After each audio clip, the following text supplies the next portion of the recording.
I'm really excited to have Simon on board because not only is he a great guy, he's also the owner of our brand new partner in football, Eastbourne Borough Football Club.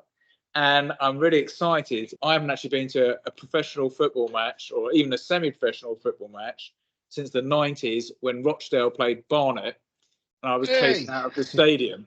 And for my son, God bless him, who is a mad football fan, he's going to be taken next week for his first ever football match, other than the ones that he's normally playing in. So a massive thank you for Simon for making that happen. And also, obviously, very excited to know that your team are now getting the same kind of quality nutritional support that they deserve. Obviously, the way that we met, obviously, it was originally around our DNA product and how that's revolutionizing people's lives and so on. And I know that you've done a lot of quite high-end endurance type events that you were telling me about when we first met. So I think triathlons, you've done some crazy stuff through the Sahara, if I remember correctly. And I know that you're on a bit of a fitness tip at the moment. And therefore, it made a lot of sense for you to do the DNA product. So it'd be good to understand what your motivation was for doing it as well, and what you're hoping to learn from today, I guess. I've been on this journey for 25 years trying to figure stuff out, and I've had unbelievable. I've not been able to shed the weight. That's been the challenge that I've been trying to solve. I hope that some of the stuff that you'll unveil now will explain why nothing's worked, or the things I have done have worked. I went through high intense exercise. I went through low intense exercise. I tried a bit of everything, and but my ability to be able to keep doing these sort of endurance races didn't make any sense. I ran the New York Marathon at 21 or 22 stone, and in metric that's 290 pounds, and it just didn't, like, people go, how have you done these sort of things? And then I play tennis with people and they go, how the hell did you get that ball back? Because I just have these sort of abilities to just keep going and not worry about the pain. And like I said, I did 2 marathons across the Sahara, blisters all over my feet, told me I shouldn't really carry on, but I did. Half Ironman was brutal. That was 8.5 hours of exercise. And a lot of the time, a lot of these were done during 2008, 2012, when the world was a turbulent place, and I was trying to prove to people that if I can do this, imagine what you could do as well. So I'm excited to hear what you've got to share. Well, what's interesting is, I think having you shared the results with me, and I've obviously been through them, and I spent my time going through them. And what's interesting, some of the things that you've just mentioned are definitely you're genetically predisposed to. So just to explain to people who don't know anything about what this is, so this is the Biosynergy DNA kit, and then what we do with that is we look at over 800,000 steps of your DNA, and then from that we generate over 300 personalized reports. So as I said, for purposes of time and not to bore you or anybody that watches this at a later date, I'm not going to go through all 300. What I've done is identified what I think are the key ones for you specifically. And the other thing that people should realize is it's an app-based product. So within that, once you've done the test, we actually give you recipes, workout, supplement advice, and also to give you the idea of what your potential is or what things could be holding you back. So our mantra is very much is you versus you, and then obviously to make it happen. But the idea being is not to compare yourself to other people, because although 99.999% of our genes are the same, it's that tiny number in percentage terms, but actually quite a large number in real terms, which differentiates you, I, and anybody else that's watching, and why often sometimes people who follow the same fitness program or diet or something may not get the same results. So given all that preamble, I thought I'd dive straight in with the physical stuff, and particularly looking at muscle power.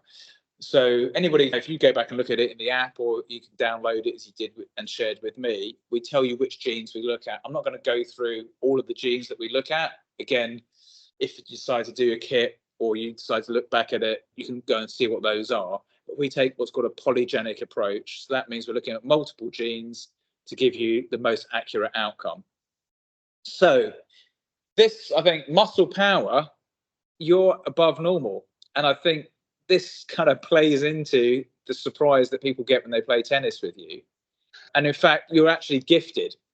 So you're actually in the top 15.8% of the UK of the population. So this means that this explains your tennis abilities. It could also explain why you're able to, despite your largesse, still smash out some events that people wouldn't necessarily think that you could do. And the interesting thing here is, although you've got great muscle power, it doesn't necessarily affect your general health.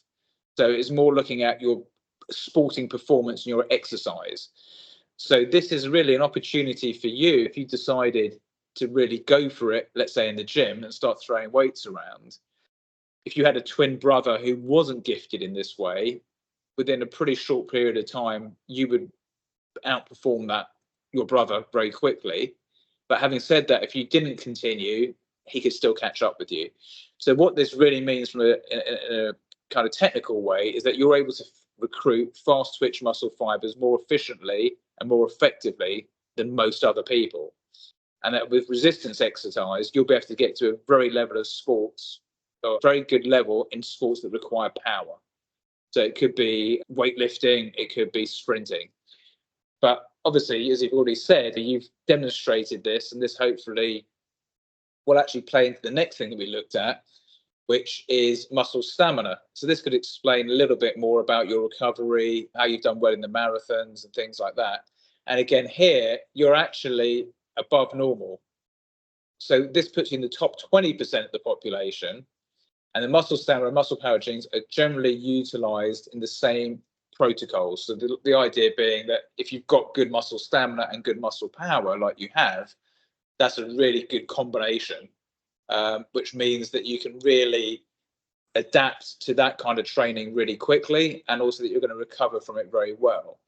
And it also means that you can also not only just do the fast kind of aspect of training, but you're also going to be good at the longer type of exercise, so more endurance type activity. So this again will go back to the thing, explain maybe from a genetic point of view why you've been outperforming against what other people would think, or even you would think, in terms of marathons. Yeah. So I don't know if you're happy with that, or if that kind of I guess it makes sense based on what you were saying. It definitely makes sense, and it never made any sense to anybody else, but to me it makes it's clear now, isn't it? And the fast twitch muscle, someone that had talked about that before. What does that mean? So that's the muscles that you engage when you're doing explosive activity. Yeah. So let's say you were doing a bench press or you were doing a sprint. That's basically intense, short, explosive activity where you're using your type 2 fast twitch muscles for that. So what you'll find is, in order to, let's say, be a completely well-rounded athlete, you want to not only train the fast twitch, but also the slow twitch. And what you've got here is the benefit of both that you're gifted at. So you could really, if you decided to go into sport, you could have decided, I'm going to be a strength or power athlete, or you could have gone down actually, I'd rather be an endurance athlete. But you've got the best of both. And that actually, the next thing that you've got, and you're actually gifted in as well, is O2 usage.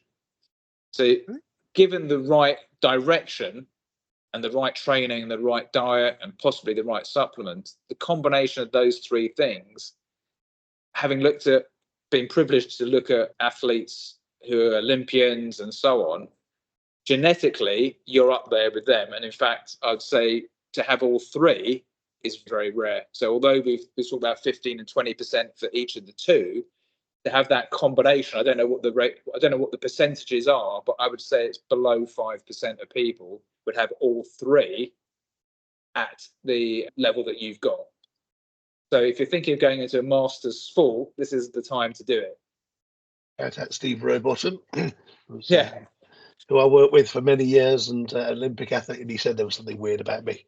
Okay, look, he nailed it. So you're highly gifted. So that means you could do ultra endurance events as well. With the right training, you're going to respond to that kind of training really well. So I think it's about time you went for the full Ironman, and then follow some of these other kind of things that we're going to learn about in a minute. The problem with those exercises is that they consume your life. You have to get up in the morning very early to swim, and then I'll never forget. I was working with Ryanair. I went to Dublin to see them, and I found out that in Dublin Airport there's a swimming pool. And I hadn't eaten much, went to the Ryanair meeting, and then I thought I'm going to get my swim in. Literally, someone had to pull me out the pool because I must have passed out in the pool doing the lengths because I just hadn't consumed anything all day. But that was that's how you had to run your day. It was like, where's the swimming pool? Where can I do some of my events to keep my training intact, as it were? What they say, you make time for the things that you love. And the final one that I've looked at in terms of this degree, look at over 20 categories, your power to weight ratio. And genetically, you've actually come out as good here as well, which is slightly rare. So it's not as rare, but this again means that if you were to do weight training, your power to weight would be good. So, for example, based on your body weight, you'd be able to lift proportionately more than a person would do normally. If that makes sense. Yeah. All right. So we looked at kind of muscle. What I'm going to do is, like I said, there are other reports within that category, but I wanted to look at the ones that I felt were going to be the most interesting to you. And again, we can pick this up at a later date. So the next thing I'm going to look at is diet. And this is where I think you need the help based on what you were saying, in that you clearly, purely from a muscle point of view, you're in an amazing place genetically. So what can we do with your diet to then allow you to really embrace and take the most out of that? So your sugar response, you might be surprised, is awful. So basically, if you go near sugar, you're going to put on weight. Literally, it's your kryptonite.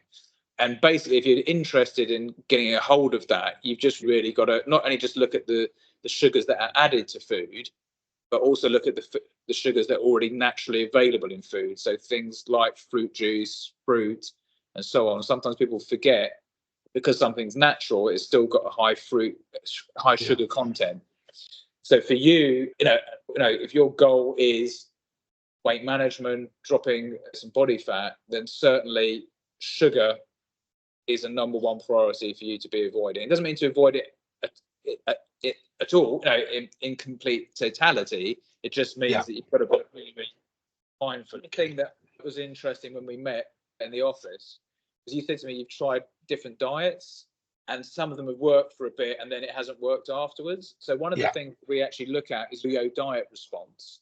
Yeah. We look at a couple of genes in this, and what you'll find specifically for you is that from your genetic profile, you're going from a type of diet to not being on that diet. Your what's called VO diet response, again, is not great. So the likelihood is you might lose weight quite quickly, but when you come off the diet that you've been on, you're going to rebound at a much faster rate and possibly beyond where you were. So what that basically means is you need to have like a consistency in your diet and something that you can maintain long term, rather than doing stuff short term and then expecting the benefits to continue. It's just not going to work for you. Understood. So again, I don't know if that helps in any way. And be consistent with those diets. and I'm one of these test everything and just keep testing. I'm actually now I'm trying to keep the sugar out of there as much of everything. And my life of enjoying donuts and pasta donatas are definitely behind me. So we also look at lactase persistent. Here again, you're probably more likely to be sensitive to lactose. And actually, that as you age, the likelihood is that's going to actually, your tolerance to certain foods actually declines. So although maybe 15, 20 years ago, it might not have affected you. Yeah. As we get older, you can actually find that things that didn't previously have a negative effect on you, in this case, lactose, might start doing so. So again, I don't know how much dairy you've got in your diet or if you've found any issues. I've got a lot of friends that historically have not had an issue, and then as they've hit their 40s and 50s, they've actually begun developing these kind of issues. I don't know if that's something that you've noticed or if you're not really... I did a long period of not eating dairy and it didn't make any difference, and it doesn't really bother me. I can go without it. At the minute I'm drinking a lot of black coffee. Okay. That was the only place I was really putting the milk. But fine. So again, maybe something just to keep an eye on. So in terms of the next thing we're looking at is vitamins. Yeah. So we look at a whole load of different ones. Again, I'm not going to go. I've only really looked at the ones that are beneficial for you, rather than going through the ones that there's no point you even bothering with. So no surprise, vitamin D deficiency, you're quite high risk. We look at a number of genes regarding that. You can actually then get your vitamin D levels checked with blood as well. So it might be something for you to consider doing on top of this. And that basically you need to get a good quality vitamin D3 supplement into your life, because low vitamin D can increase vulnerability to infections, especially respiratory ones. It can affect your mood. It can lead to fatigue, weakness, insomnia, and I guess less important for you specifically, fertility disorders. So if you're not, if you're a female, vitamin D has other big impacts. So the takeaway from this is, whether you get it from us or you get it from another source, vitamin D is something you need to be taking every day. And people often think, if I live in a sunny climate or whatever, that you don't need it. Obviously in the UK we don't. But what's interesting is most of the time, even if we were living in a sunny climate, we're often in an office or we're not necessarily outdoors. And even if we are outdoors, we've got very limited exposure. So it's usually only our head that's being exposed to that vitamin D from the sun. So really important to get that in. The next one is vitamin B6. Again, you've got higher risk of vitamin B6 deficiency. You need to look at what foods you're having. The things like tuna, chickpeas, these are good things for you. It could be that you also need to consider a vitamin B6 supplement, because a deficiency in that can lead to sleepiness, inflammation of the skin, depression, cognitive problems, anemia, carpal tunnel syndrome, and at the very extreme end, even epilepsy, ADHD, and asthma. So vitamin B6, again, really good vitamin. I've got all of those. Yeah, okay, good. So you're doing all the right things. Next one is omega-3s. And again, this is something that you're increased risk of. I share that. I've shared 2 of the 3 so far with you. And actually, I don't eat any fish. So for me, I'm actually having to take in extra amount of omegas every day, because I'm not getting any from my diet. And again, if you're not getting enough omega-3s, that can lead to skin irritation, behavioral problems. It can affect your eyes, your circulation, your inflammation score can go up. You're more likely to have issues with concentration and depression. So it's really good for your heart, your health, your brain, mental function, and also your eyes. The next ingredient or supplement that you would need, again, maybe it's less known, is glutamine. So glutamine is an amino acid, and it also looks after your immune system and your gut. And it can also help with memory and focus, and also concentration. So again, that's something you normally wouldn't get a lot of in your diet. So again, the supplement for you would be certainly beneficial. And then the final one is actually another amino acid called arginine. Again, bit harder to get in your food, so a good way of achieving what you need is through supplementation, and it helps basically improve vasodilation. So it helps basically get oxygen into the muscles, oxygen into the body more efficiently, which can help with mental health, cognition, and also going from a sport point of view, can actually help with performance. So there's some studies that suggest that actually, I think it was done on cyclists, that will actually increase VO2 max as well, by helping more oxygen flow. But you're gifted with that, so maybe less of a problem. So that kind of on the supplement side of things. Again, we do look at more areas, but I've only looked at the ones where you need specific guidance and help. The next one is area we look at is health. You said you're drinking black coffee. I don't know, how many of those are you having a day? Not many, 1 or 2. Yeah, so based on this, you've got a slight risk of caffeine sensitivity. The recommendation here would basically be to limit that, probably not have it in the evenings, and also probably just to have 1 or 2 cups per day. So again, it sounds like you're doing the right things. Keep up the good work. After seeing that, I'm going to test it next week with no coffee and see how I react to that as well. Yeah, good idea. So you've actually come up with something I've got as well, which is a genetically higher increased risk of type 2 diabetes. The great thing about type 2 diabetes, if there is one, is that it's something that is easily avoided or reversed through diet, exercise, so basically through lifestyle. People often call it a lifestyle disease rather than other diseases. So the factors that are going to contribute to this are lack of sleep, lack of exercise, smoking, stress, obviously poor diet. The things that you can do to reverse it are obviously losing 5 to 10% of your body weight. That can actually cut the risk of diabetes in half. Regular exercise, so at least 30 minutes a day. And then also trying to do a mixture of aerobic exercise and also resistance or weightlifting. So all of these things will have a massive impact on reducing that risk. So just to be clear, the fact you've got a risk doesn't mean you're going to have something. It just means on a population, the genes that you've got would put you in that higher risk category. It doesn't mean you're necessarily going to have it. But again, when you get to our age, it's something that we should be testing for anyway. So again, you can do that at home or with your GP. Yeah, I've been pretty close each time, and every time I get close, done something about it, but never quite crossed in. But the door's been opened a few times and never entered. Good. Let's keep the door firmly shut.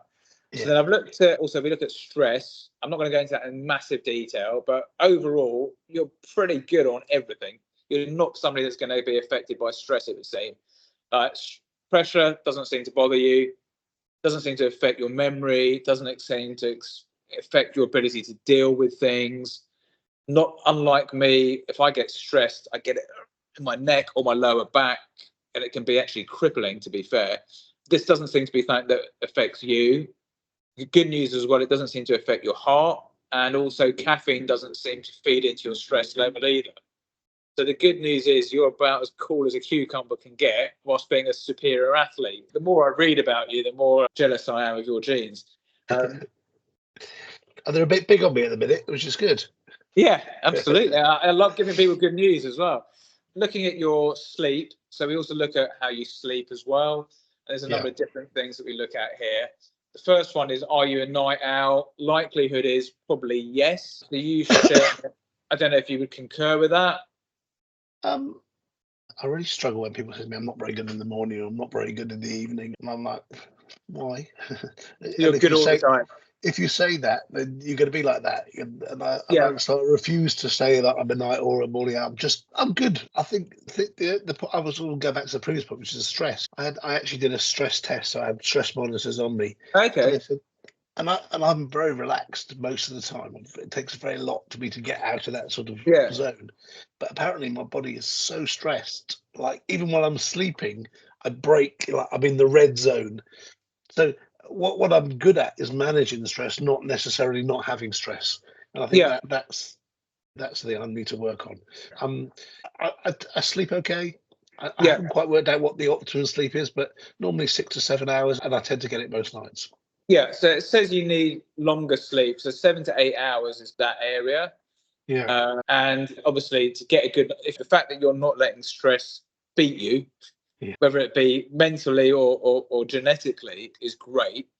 And that's obviously going to be playing into the fact that you're able to get this good quality sleep, which is obviously going to be a great benefit to you, particularly if you decide to tap into your other assets that you've got in your genes and become an ultra endurance hyper. I have to really think about this.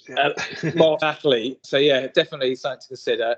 Low risk of fragmented sleep, which again I think just plays into what you've just said about you don't have a problem sleeping. Yeah, you're pretty good with that.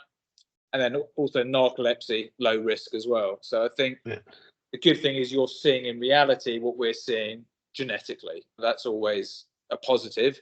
And then again, you mentioned about stress not really affecting your sleep. Again, it says that in your genes as well. So this is like really good news. Not only are you well balanced, but also the fact that we're seeing the mirror between real and genetic, which is always good. Anti-aging. So we do quite a lot on this. I'm not going to go into all of it. So we're going to look at some of the big ones from my point of view. Maybe for you, they're not as important. For physical decline with age, so we look at a number of genes, including MSTN1, which a lot of people know about, and indicates that you are basically normal risk of physical decline with age. So that's pretty good. The important thing is here how you can improve that and slow that physical decline down if you wanted to, is through by being active, both physically and mentally. And also there's actually some studies showing that by doing aerobic exercise, it actually can help lengthen your telomeres, which is basically what's responsible for your aging process or slowing that aging process down. So you've obviously been active, your goal is to be more active. So this will play into your ability to slow down and potentially even reverse your biological aging. This is a very important one. A lot of people are concerned about cognition with age. With you, based on the genes that we looked at, you've got slower decline. So that means you're going to keep your marbles for longer, which is, again, a really positive. Obviously, things that you can do to even improve that even further are by doing mind games, I do Sudokus every morning now. Yeah, there you go. So that's going to really help. Crossword puzzles, again, aerobic activity, gym, any exercise is good for the brain. And also, as it so happens, ashwagandha, which is an adaptogen, is also a really good product to help with cognition and brain health, as well as the omegas that we've talked about. So testosterone and aging, again, really good in terms of slightly slower decline. Yeah. So what this means is that you've got a really favourable result. So you're going to maintain higher testosterone levels over time, and that is vital for health, especially as a man. Some aspects that can affect or have a negative effect on this gift, and again, this is really a gift, is lack of sleep, poor nutrition, and overtraining. But again, I think the poor nutrition bit is the thing that I feel is where you probably need the work. I think the other stuff, you seem to be pretty much on it. If you are concerned about that, there's also other things that you can do. If you were suffering from low testosterone levels, would be taking vitamin D, again, which you've been recommended anyway. Stress and aging. So this is where it's interesting. So although you're not being affected by stress in terms of your mindset, it's actually having a slightly higher risk on your aging process. So you're not actually feeling it, but it's actually slightly affecting your aging. So again, if you mentioned earlier about how to deal with that, whether it be through meditation or maybe herbal teas or some nice scented candles or yoga, this will actually help reduce that slight risk that you've got, and obviously keep you feeling healthier and fitter for longer. And one of the other things that you can do is about helping reduce your cortisol levels, which obviously can have a knock-on effect on the whole stress and so on. Yeah. We've now looked at that. So we're now looking at injury. Interestingly, lower back pain, you're a slight risk. So I don't know if you've ever had any lower back pain issues or anything at all. You had a little bit of a slip disc last year. Yeah. But yeah, you're at slight risk. It was L4 and 5, so that's slightly higher up the back, I think. Yeah. Again, the things to avoid are like overtraining, poor technique in the gym. And again, vitamin D is something that's going to help with this as well, as is obviously general rest recovery diet. Yeah. And the next one, and again, this is something you share with a lot of Olympians, weirdly, along with your other gifts. This is actually not a gift. This is Achilles tendinopathy. You actually increase risk of this. So again, if you decide to go back on the Masters fitness route and start doing like CrossFits and taking part in 100-meter sprints in the next Masters Olympics or Europeans, then one thing to consider is the fact that you have got a slightly increased risk of Achilles tendinopathy. And usually this is a result of overtraining, not warming up properly, and possibly needing more collagen in your diet. So just something to be mindful of when you decide to go back into the hardcore training. So knee injury, you've got a slight risk of this. So the guidance here is really more stretching, strengthening the muscles and the hamstrings, the quads, all the muscles around the knee. So that will then help prevent damage to the knee, and also doing like dynamic stretching and things like that before exercise. So I don't know if you've had any knee issues or if it's never been a problem for you. Funny enough, in 2007, when the doctor said that I had arthritis in my knee and I wouldn't be able to do very much. And then I went on to do all those exercises to prove him wrong. He also then said, you've got to stop playing tennis because your plantar's going to go. And I ignored him because I thought he was wrong last time. And the next time I saw him, he did an MRI and he said, absolutely it, and it's now completely torn. Maybe as I get older, I'm not as strong as I think I am. But then the knees were bad, and now they seem okay. So I also do believe that a lot of muscles, a lot of stuff that you can repair. I think the body's quite good at repairing stuff as well. Interesting. We'll come on to it because we're looking at the mental health now. In fact, I'll jump straight to that one. Is we look at the warrior versus the warrior gene, and you've got the warrior gene. This is, again, it's quite rare. The specific gene that we look at is the COMT gene, and that links you to being a warrior. So what that means, going back to your ability with pain and so on, is that actually you've probably got a better ability to deal with pain and stress than the average person. But on the flip side of that, it means that also under certain circumstances, your cognitive behavior might be impaired because you think you're okay, but you're not, and you push yourself too far. Or although you can do better under pressure, you might actually perform badly in situations which you don't consider to be important to you. Yeah.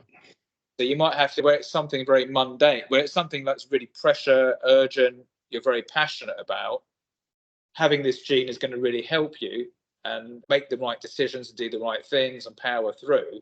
Whereas if it's stuff which is more mundane, you might find that this warrior gene has the negative effect in that you'll speed through something because it doesn't interest you, or it's not urgent, or it's not pressured.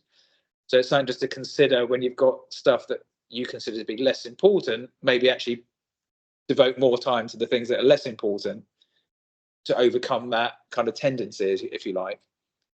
So I don't know if that kind of plays out in reality at all. I think so. I'm definitely an optimist, and I'm always looking for the opportunity in whatever the situation. Sometimes I've got a lot better over the years of delegating, which avoids you doing some of the tasks you don't really want to do. And if you can delegate well, then you can get away with some of that. But I definitely have a low tolerance on mundane tasks. Good. Well, bad. I mean, good that it's something that you're aware of. So that's good. And that's a lot of things that with this, it's like knowledge is power. So even whether you've got a strength or a weakness genetically, once you've understood what that is, you can understand what you need to do to navigate around it or to play into it. And that's the key thing. And like we always keep talking about is you versus you. So it's not about necessarily beating your neighbour or beating somebody else. It's about being the best version of yourself and understanding what you need to do to make that happen.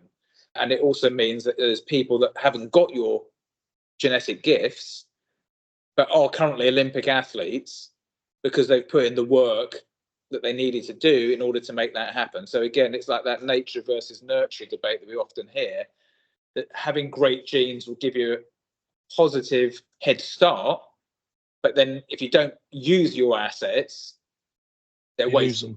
Yeah. In your case, you won't lose them, you just won't be benefiting from them. Yeah, the dog just ran in and stole something, so I don't know what he's going to get himself in trouble, and I'm going to get the blame. No, but I studied a lot of things from micro expressions, handwriting, hypnosis, because a lot of these things were, as long as you know what one's weaknesses are, you can help or work with or tolerate, and I think it's really interesting. And I think the more you understand about why you are the way you are, or why the way you think, at least you've got some understanding. You there's a tolerance that you can work to and make things better. Absolutely. So the other thing, and I think it's probably no surprise that you're extremely successful in business, is you actually come out genetically as a workaholic. So if anybody's interested, the genes we look at, well, it's 6A4, the COMT, and the TPH2. So you've got a very high chance of being a workaholic. And basically what this means... I'm shocked. is, you've probably got a good degree. This may not be seen as a negative, but because it can increase productivity. But it is something that, again, from a life balance point of view, you might want to be aware of. And I know certainly a lot of people who do have this trait, they do find it hard to switch off from work. And I count myself among them.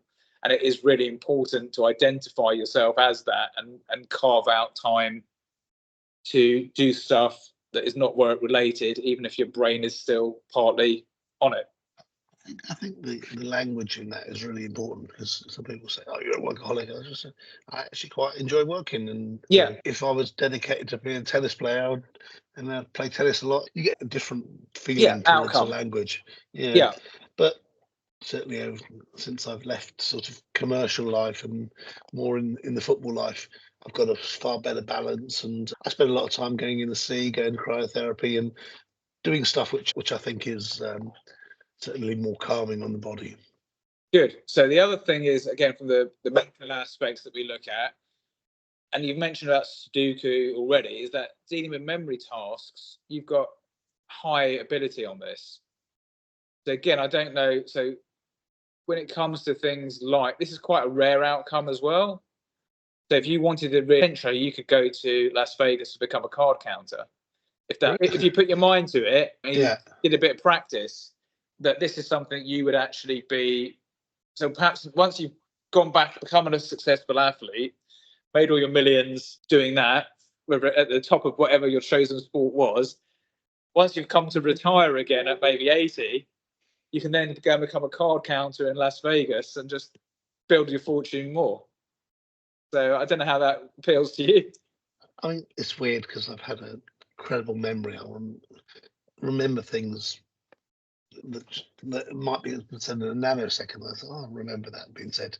And now I'm getting really bad at, I'm all right with faces, but names, I can't remember people's names. And that's why I started doing all the Sudoku and stuff, because Yeah.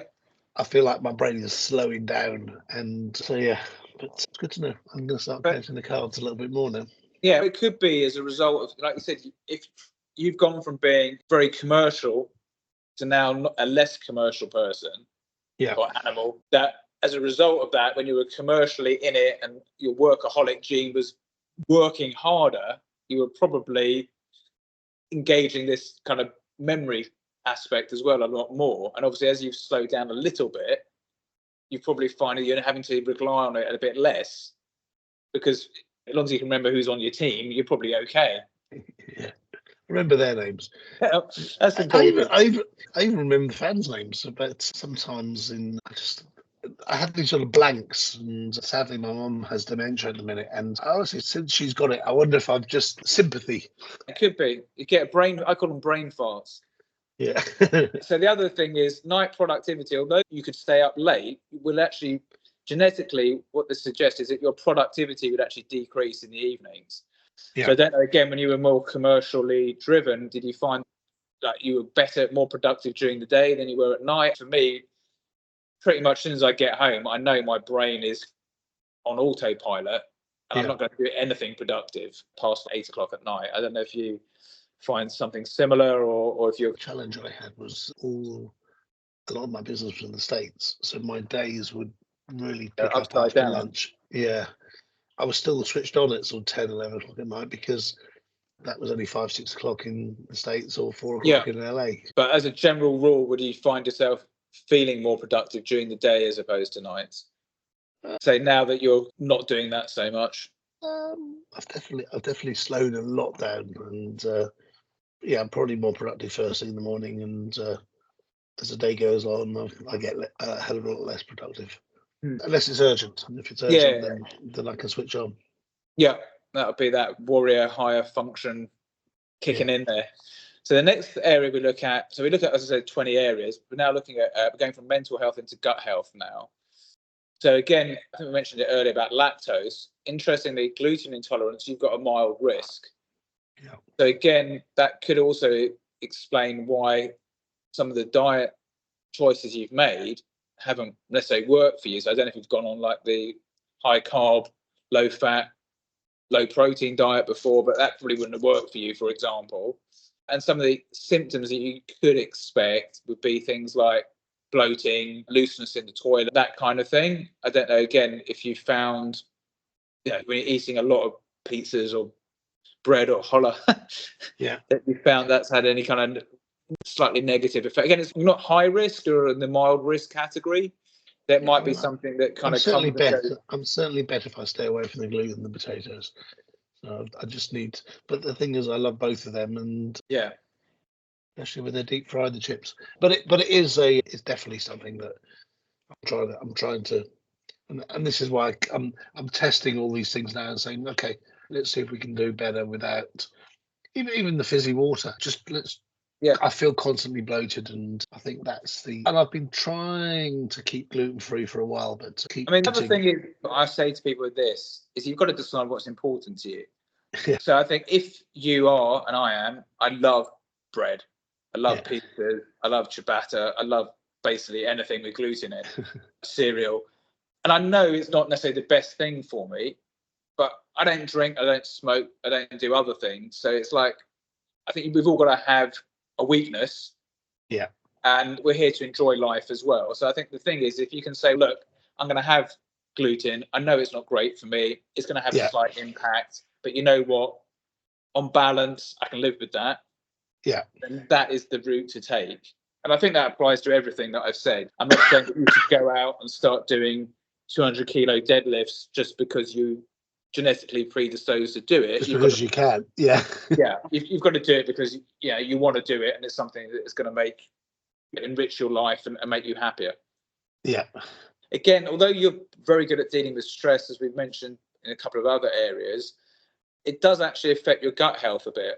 So again, I don't know if you found and if we talk about the gut-brain axis and things like that, again, I don't know if you found that even in a stressful situation that it may be not mentally, but there might be some physical symptoms associated with that. Yeah, I think so. Definitely get the when I eat too much bread or pasta very quickly. Yeah. So the next category we're going to look at, and by the way, stop me anytime you've got any other questions or I'm going too fast. Yeah. Is heart health. Another really good thing here, irregular heart rate, low risk. So this is a great thing. We look at a number of genes here. The recommendation here is, although you've got no genetic factors to suggest irregular heart rate, it's still always good to monitor it.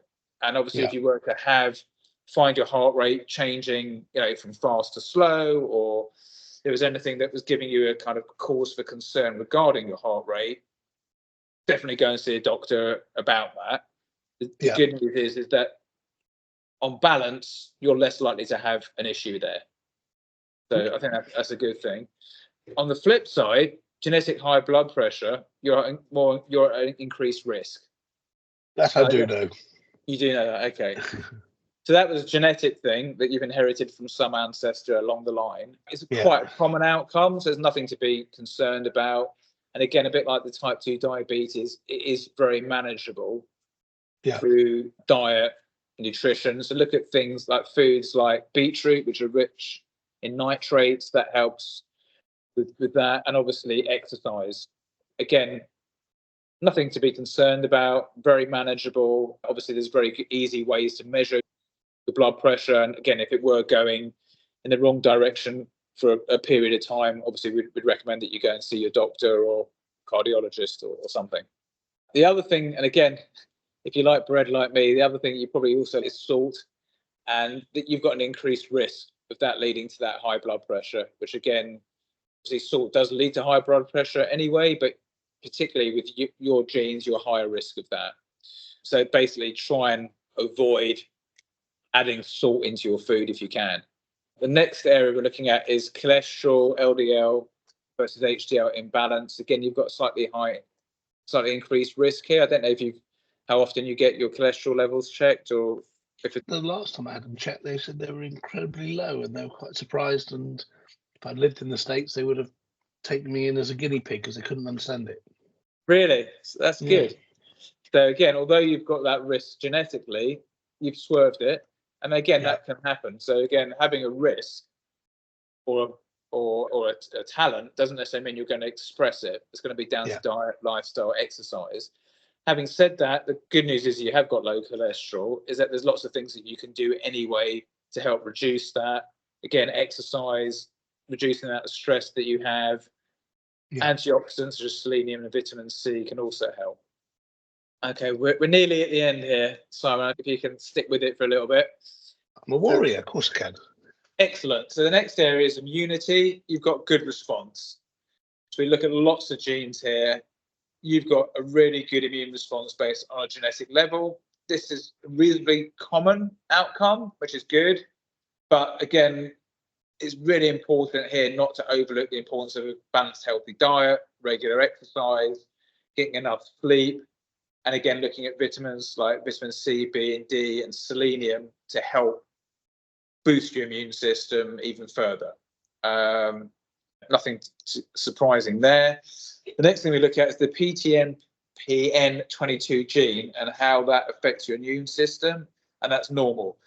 So that gene is basically actually a protein that regulates the development and function of your T cells and B cells, and that helps immune function by suppressing inflammation and fighting bacterial infection. So the variant that you've got is normal, so that means you've got no risk of these kind of infections happening, but it's still good to follow general advice about boosting your immune system anyway, such as reducing stress, etc. So eye health, I noticed like me, you're wearing glasses for certain things. Slight degeneration with age. Off there. Yeah, it's slightly faster. So what you might have found, that I did until my 40s, my eyes were pretty much 20/20, and then as I hit my 40s, they've steadily got worse. Again, this is not anything to be concerned about. It's quite common. There are certain things that you can do to help mitigate that, such as vitamin A, blue light, avoiding too much blue light that we get from our phones and other devices. Trying to get more carotenoids into our diet, so things like eggs, yogurt, salmon, or retinoids like sweet potato, carrots, and spinach, and lutein. So all of these things help with eye health. And again, it may be something that isn't top priority, but again, it's good to know that there's something you can do about it. So eye health and vitamin B deficiency, you've got an increased deficiency. So I won't go on too much, but a B12 supplement is a good idea. But I think you said you're doing that anyway. So now on to skin health. So gluten-related skin condition, you've got a slight risk. You might find what condition? So gluten having a negative effect on your skin. Yeah. So again, having too much bread or things like that, it might result in mild skin conditions. It may affect your complexion a little bit. So again, if you start seeing things like that, you can remove it from your diet, see if that issue goes, and if so, perhaps consider a low gluten or gluten-free diet. Yeah. Dermal sensitivity, so you come up as high risk. So that's things like if you were using like lots of perfume things, maybe using non-bio washing powders and things like that, the likelihood is that would actually come out, potentially give you some kind of skin irritation. Yeah. But there are actually some things that you can do about that as well, which obviously remove those, go hypoallergenic on stuff. And also there's certain foods like cinnamon, oregano, turmeric, and cocoa, which are good for it, as well as vitamins A, C, and E. So all of them are good for your skin and general repair of the skin. Final, I think it's the final area. I'll just check. Yep, muscle health. Myostatin-related performance, you've got really good potential. MSTN is like one of the many genes that determines athletic performance and your physical performance, and you've actually got that in spades. Although obviously just having the gene doesn't mean you're going to be an amazing athlete. It means you're primed for success, but you still have to put in the hard work. So the recommendation here is that basically performance is going to, in sports that are more power based, you've got a really good opportunity to excel in. So going back to your earlier advantages that you've already got, I just wish we'd had this conversation maybe 30 years ago, and you could have like done anything in sport, and I could have just been your coach, and it would have been an amazing, I could have had a really good ride on the back of that. Also, again, natural testosterone, we mentioned testosterone earlier, you've got higher levels. Again, for a man, this is probably a good thing. That also means that obviously over time you do drop testosterone anyway, but you're going to be dropping it much slower. And things like environment, stress, sleep, nutrition can all have an impact on that. So if you want to just keep yourself up there, as it were, it's about looking at vitamin D, zinc, those kind of things, and also getting adequate sleep. So it's just really important to take advantage of your advantage here and not let that slip. Yeah. The final thing, and I think if we go back to the beginning of the conversation, you were talking about you were doing stuff and not necessarily feeling the pain. There's the mental aspect of having the warrior gene, but interestingly, exercise-induced muscle pain, you've got a really good threshold. This is quite uncommon. So that means that you're going to have an ability to get through pain and carry on going when others might be quitting. The good thing about that is that you can carry on. The bad thing, or like with everything, there's always a yin and a yang, is that because you're able to not get that pain from exercise as much, you're probably higher risk of injury because you're going to overtrain. So again, if you decide to get back into becoming an elite athlete, just don't overtrain, Simon. That's the key takeaway here. Yeah, I've got to correct you, not going back in because I was never there in the first place. But I would love to think about it. But I've been, certainly the last couple of years, I've been very conscious of that. And sometimes when I feel like I've still got a lot more in the tank, I'm like, no, I've done enough. I really have trained well. I'm on to my 24th set, and I'm like, no, you don't need to do this many sets. It's fine. Yeah, that's the thing. That's good that you've got that mental fortitude or attitude to say, to know when enough is enough. Yeah. If you didn't, the likelihood is, particularly looking back at your genes with your back, your knees, and so on, you probably would have injured yourself more.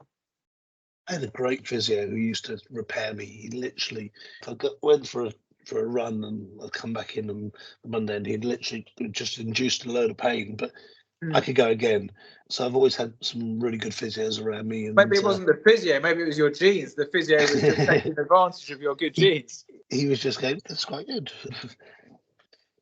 And I think, again, everyone was really surprised by what I was able to achieve and do. And I think certainly in difficult times, it proved a useful attribute to help others get through what they thought was impossible. And it's certainly helped me. And right now, with the football team and the amount of injuries we've had and everything else, it's that courage and strength as well, I think, is really important to show others. Yeah, absolutely. Anything, so just recapping, are you surprised by any of these things? Does some of it play into stuff you already knew? Is it something you wish you'd done? Like we've had athletes say, oh, I've only done this 20 years earlier. Do you think it would have made any difference to how you would have done things or how you're going to do things in the future? I think it's really interesting. It logicalizes some of the stuff that was a bit weird. I think it's a good exercise for most people to look at as well, because people don't understand why they are the way they are. And now, this wasn't available when I was 20, 30 years old.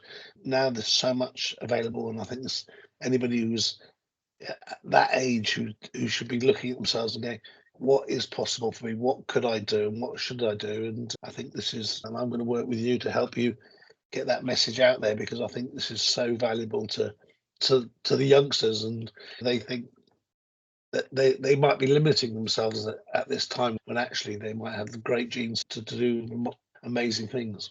Or obviously, or get around a potential weakness as well. I mean, that's the other thing, is what we've seen is people have said, oh, I'm high risk of Achilles tendinopathy, as you were, and say, what can I put in plan to mitigate that risk?